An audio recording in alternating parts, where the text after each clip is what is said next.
Today we are going 10 miles to the Polinskey cabin, all the way over there on the side of the mountain. Well, I thought it'd be a really good experience because I've never done anything like this and I've never hiked 20 miles. It sounded like a lot of fun. I hadn't done anything like this before. Me and my dad had thought of hiking into the crater before, but there wasn't really like an opportunity, so this was just a cool experience to go try.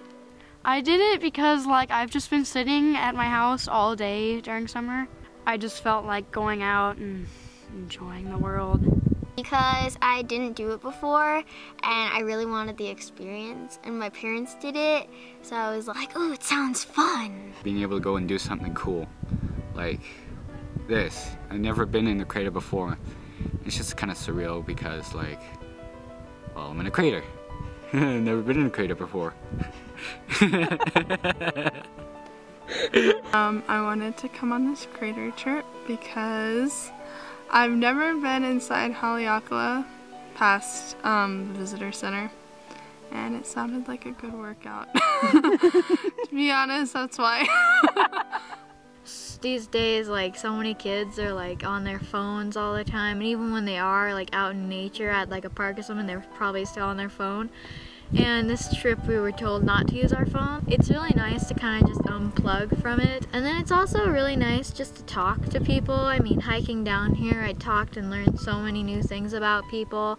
Some of it's just kind of hanging out in the cabins, talking with people. It's kind of nice to get away from technology and distractions and just talk. Every single kid my age is just on their phone, texting. So I was like, you people aren't friends, you're just people who hang out with their phones. Well, most of my friends, all they do is go home, watch TV, go to school, go to the mall. It's like, we're around all of this beautiful nature and all these trees, and it's like, oh, we don't want to go because we're too lazy. Well, get off your butt and go, because if you don't go now, you'll never go. If something were to happen, I think a big disaster or something, and there was no electricity or stuff, we'd have to figure out how to survive by ourselves. And it just kind of surprises me that people are so out of tune with nature. People are just gonna eventually devolve instead of evolve. Yeah. They're gonna devolve and just be a blob with arms. That would be horrible. Just not if they go backpacking, right? Yeah. It's important to get away from just the distractions and constant input. You sort of start thinking that the whole world is covered in roads and houses and people, and then once you get into nature, it's oh, there's actually some places like this and everything's different. It's just a real change of pace. I think it helps you find yourself when you're kind of alone and you're just with nature. You're just so much more appreciative of what's around you, and you're more aware of your surroundings, and you don't get that every day in the Kekaulike or wherever you live. It's like a big sleepover. I don't get to do a lot of those. You staying in the cabin with all the kids? Yeah. It was fun. Well, what I really enjoyed was actually when we got to the cabin and looked at the stars, because there were so many stars at night, and it was really nice because you could see the whole Milky Way.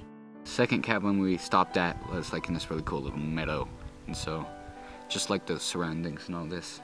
Parts of the crater look otherworldly almost. Waking up and seeing that is just I'm probably gonna always remember that. Yeah, and I didn't think carrying the pack would be as difficult as it really was. I was like, but it's really fun. It was so pretty. The rainbow sands and walking through the lava, and we're on Mars. But then, if you really think about it, it was kind of we're on Venus. And then there were those parts where it was completely silent and all you could hear were footsteps. If everybody is perfectly silent, it sounds like nothing. It's so silent that you can hear it. Without Huliau, living here on Maui, my experience would be totally different. I would have no background knowledge of what goes on here, and it's really helped me be connected with where I live and the people who live here. And people are just so much more appreciative and respectful of what they have and preserving it and keeping it that way.